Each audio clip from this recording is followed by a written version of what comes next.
like to put the next question to Sadhguru.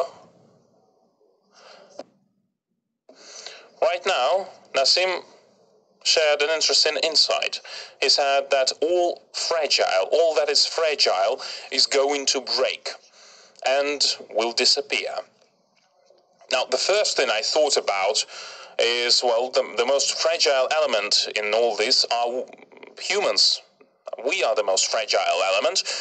Are we going to be this element that is going to break first in this world where technologies are going to be here, where Elon Musk and Google will put their satellites and Facebook would put their satellites in the air? Will we be the species who will disappear in this exciting transitional world? And what piece of advice can you share with us as humans? How do we adapt to this world? How do we remove that tension that we live in right now, this superfluous flow of information and all these concerns that we have? How can we address that? How can we adapt to that? How can we address anxiety? Because anxiety and depression is the world's most popular disease. Because now doctors say that it is much more pervasive than cancer and other diseases. What are we to do? Hello. Good afternoon, everybody.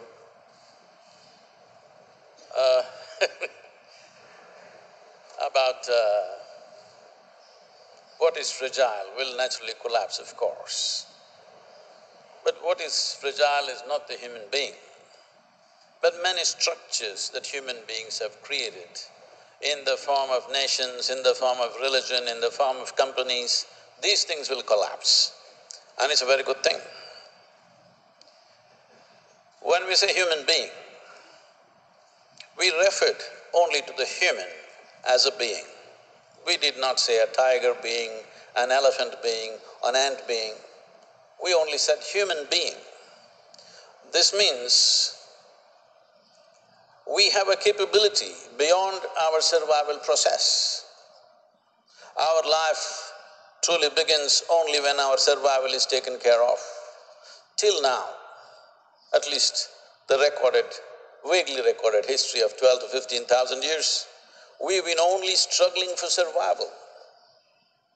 I believe the next 25 to 50 years' time, the struggle for survival will be obliterated from this planet. That is when a human being will truly rise, because that is when the competence of a genuine human being comes into play. And that is the most important time for the human being, because you can truly be a human being. There was a time you would dominate the situation around you if you had the biggest muscles, because physical force was everything. But then mechanical machines came and suddenly your muscles look ridiculous, then you started seeing how slim you can be. Today, how big a brain you have, how much computing power you have within your head seems to be the dominating factor. This will be meaningless in the next probably, you should tell me, maybe I'm thinking 15 years' time. My timelines may not be right, you guys are the experts. But anything that you can do by collecting data, processing and expressing in different ways will be meaningless.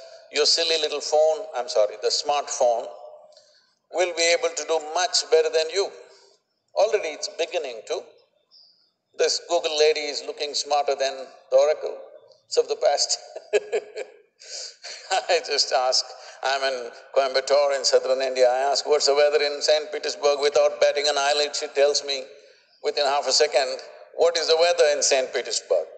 So, the right time for human beings is coming. This fear of who is going to dominate. This idea of dominance itself comes from a very poverty consciousness. This idea of dominance, why I should dominate is because what is available is limited. If I dominate, I get more, you get less. This idea will be meaningless in the next 25 to 50 years' time. Well, will there be some misuse? Well, with everything there will be some misuse. But the use will overpower the misuse in a huge way because nations will not determine what happens with the technology. Companies will not determine what happens with the technology. It is the consumer who determines what happens with the technology. Tomorrow's dominance is not going to be of nations or companies, but of individual people. When this happens, only when this happens, human genius will unfold like never before. We've been crippled by our survival being so difficult. When survival is handled effortlessly, everybody is wondering, what about my job? Isn't it a great day when you don't have to go to your job and you have everything that you need? Isn't that what everybody is striving for? Why is everybody trying to be rich? So that I don't have to go to work today and still I have everything that I need. This is going to be the way for every human being on this planet. If technology moves as rapidly as it should without obstructive regulations and other stuff that can be done by certain governments. But this idea of national boundaries will be meaningless. I walked into the Google office some time ago, a couple of years ago, and if you look at this, you don't know in which country you are. It doesn't look like United States. There are Indians, there are Chinese, there are African people, there are every kind of people there. You don't know in which country you are. And that is going to be the future of the entire world. You don't know in which country you are. They won't look one way, they won't speak one way. In whichever language you're speaking Russian, but I'm perfectly understanding, which was never possible. So from the times of Genghis Khan to 19th century America, we've always thought of how to enslave people. I must tell you this, the most ancient civilization on the planet, which is the Indian civilization, always thought of how to liberate people. Even today, the highest value in the yogic system is liberation. How to liberate people has always been the way. I think this is not going to be a fringe idea. This is going to become the mainstream. The sooner the better. I hope I will get to see it. If you're afraid technology is moving fast, I am afraid that it's moving too slow. Will I be around to see that day when everybody can focus on their liberation, not on their survival? Everybody can see how to unleash their human potential, not about controlling themselves, or other people are not seeing how to control you. Because our structures of nationhood, our structures of religion, our structures of racial identities, our structures of my company versus your company always demanded that we must control people, otherwise we cannot succeed. But a time has come now, if I give you something, if you can multiply this into 1,000,000 times, that is success. Controlling you is not the success, liberating you is the success.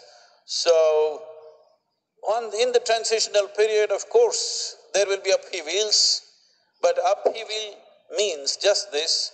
When in India, when the privy purse for the Maharajas were taken away, people thought a great tragedy has struck the country. Because the Maharajas went away. Those who dominated for hundreds of years, lived in palaces, all gold-coated toilets, they're gone. Aren't we glad they're gone? So similarly, those who are dominating right now may be gone. This doesn't mean human possibility is gone. I feel if technology does everything that we're doing right now, we are on a holiday of exploration. It's a real great world. Why should we be striving for survival like other creatures? Okay. Спасибо большое. Okay, thank you so much. Thank you so much for that optimism. I'm sorry, dear colleagues, we have a very tight schedule. We do not have much time right now, dear colleagues, but we do have some time to have to ask some questions and to get the answers from the panelists. Oh yes, you rose the hand first. Come on, quicker, girls. We don't have time. Come on, just run. It's good for your figure. Hello, Krylov Ivan, Aces Company. Who is the question to? Well, perhaps this question is to all the panel. You can't have all the panel answer it. Then Meyer Brand, perhaps. Mr. Meyer, Elon Musk said that the key element in the interaction of humans with artificial intelligence is the brain-computer interface. In light of the breakneck development of technologies, how do you see the PCIs, the brain-computer interface? Thank you. Thank you very much for the question. I think, like Peter said, artificial intelligence is not going to replace humans, and even my friend here, our yogist friend, I think when we really think about what we want technology to do for us as human beings, how will it release us, and how can machine learning and AI help the burden of technology release us and free us? The idea is that technology takes away the stuff that we hate to do in our lives. The scheduling, the logistics, the earns, all the stuff that we constantly need to do, the sending email and reading all the emails, etc. And leave us as much time to live our lives, to love, to create relationships. This is, for me, what the vision of machine learning and AI behind technology, this is what it should be. Now, whether it will be that way is yet to be seen. But I think that should be the promise. It's not about replacing people. It's not about replacing the brain. It's about letting us do what only we can do, and letting the machines do what they do better than us, and usually we also don't like to do it. Окей, спасибо большое.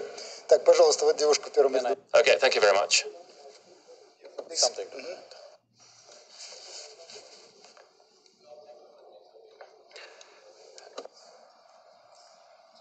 But as we have invested in upgradation of technologies, we have not invested time, energy, resource to upgrading individual human beings. If we don't do that, the negative will overtake. The tools that are given to us can be used whichever way. Technology doesn't have a mind of its own. We can use it this way or that way. So what kind of human beings are we going to produce is very important, so that investment also should happen.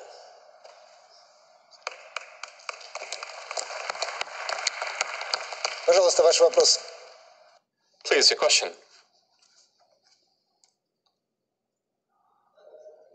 Right, please take my microphone. Hello.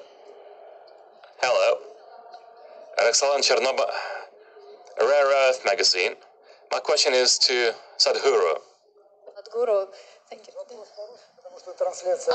Хорошо, вопрос. Yeah, right.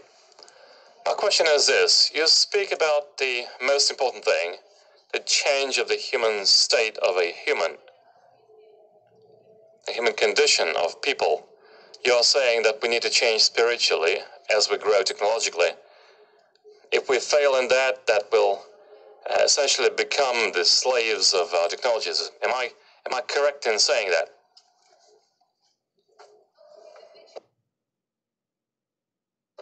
Only, okay, thank you. Should we stay as human beings or we will change completely? Thank you.